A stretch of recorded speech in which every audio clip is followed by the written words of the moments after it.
Manténgase informado en Clase Ejecutiva Online. www.claseejecutiva.tv. Alimento para pensar.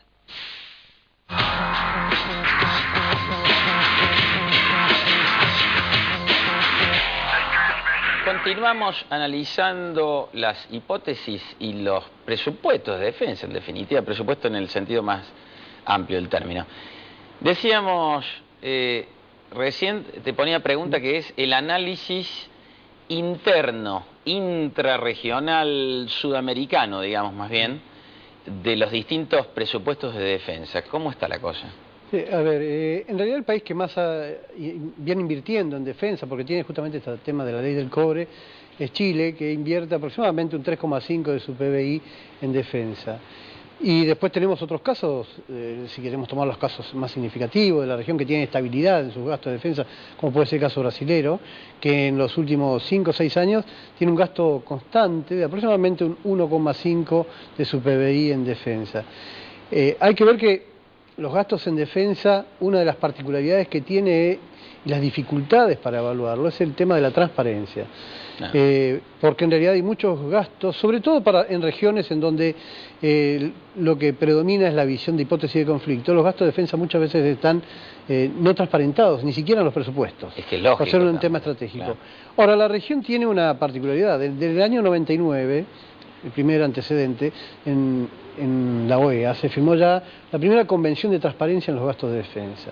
Y después UNASUR ha tenido su último correlato, en realidad, en la reunión de Bariloche de los presidentes, en la cual por Argentina ya estaba Cristina Fernández de Kirchner y por Brasil vino Lula. Fue la última participación en una reunión de este tipo acá en el país, y en la cual han mencionado también la firme de convicción y decisión política de transparentar los gastos de defensa. Con lo cual, en la región, el problema, a diferencia de otras regiones en cuanto a gasto de defensa, viene en que el gasto había tenido una disminución sensible desde la década de los 70 y 80, que fue la última, digamos, incorporación de armamento por gasto de defensa discriminado, compra de nuevo equipo, ¿no?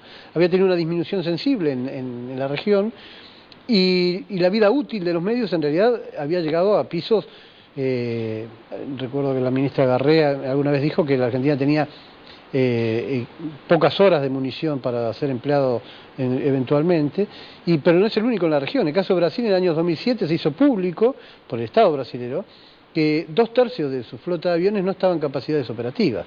Entonces, cuando se invierte en defensa, hay que pensar que si los países tienen mecanismos de confianza mutua y tienen transparencia en los gastos, que es lo que ocurre hoy en Sudamérica, más aún entre Argentina y Chile, que es el primer país que han firmado mecanismos de transparencia absolutos en defensa, los mecanismos de reequipar o adquisición de nuevos medios, en realidad se evaden del concepto de hipótesis de conflicto y balance de poder, porque este concepto de balance de poder asociado a la hipótesis de conflicto es un concepto teórico, surgido allá por la década del 40, y que en realidad no solo presupone la compra de armamento, sino impone también una desconfianza al otro por lo que el otro está, digamos, adquiriendo y en qué niveles los está adquiriendo. En el caso de la región, independientemente de que hay algunos países que tienen una constante, en el caso nuestro, la incidencia en el PBI del presupuesto de defensa en el último año anda en el 0,9 o el 1%. Si lo comparamos con Brasil, tiene una constante de un 1,5, pero en realidad yo creo que lo que le da una cierta solidez al equipamiento y para evitar esta percepción de amenaza entre los vecinos de la región, es el hecho de la transparencia y las medidas de confianza mutua que se están implementando a nivel político. Cuando vos mencionabas los distintos bloques y las distintas áreas del mundo y sus respectivos presupuestos, estas son tendencias que, primero, se proyecta que se van a mantener, y segundo, incluye las denominadas Next Generation Weapons, fundamentalmente en lo que hace a nuestra zona, a nuestra región. Sí, acá, bueno, dividiendo las dos preguntas. En realidad hay una una idea con otras realidades geopolíticas en otras regiones del mundo, hay que ver que Estados Unidos es uno de los pocos casos, siendo el país que más ha gastado, que ha invertido más de su PBI, ha incrementado su PBI por encima de su crecimiento económico. Ha invertido aproximadamente un 3%, ha crecido aproximadamente un 3% más de su PBI, con respecto a un crecimiento de no más allá de un 2,4% real, digamos, económico.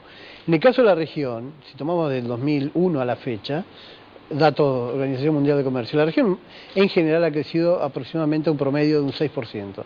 Y sin embargo, los gastos en defensa han crecido a un 5% tomando toda la región. Lo que está mostrando que estamos creciendo, digamos, la inversión en defensa en la región está por debajo de los índices de crecimiento, que es otro dato que también, si uno va a las fuentes de James, que digamos, no tiene ninguna relación con nosotros, marcan claramente que estamos en esos niveles, o sea, gastamos menos de lo que estamos creciendo en defensa. Económicamente. Respecto a las armas de la nueva generación. Y con respecto a las armas de la nueva generación, en realidad, en la región hay dos casos que a mí me interesan materializar y que en realidad habla de, digamos, las guerras del siglo XXI, el conflicto que se viene, ¿no? Porque hay todo un tema en el equipamiento de las Fuerzas Armadas.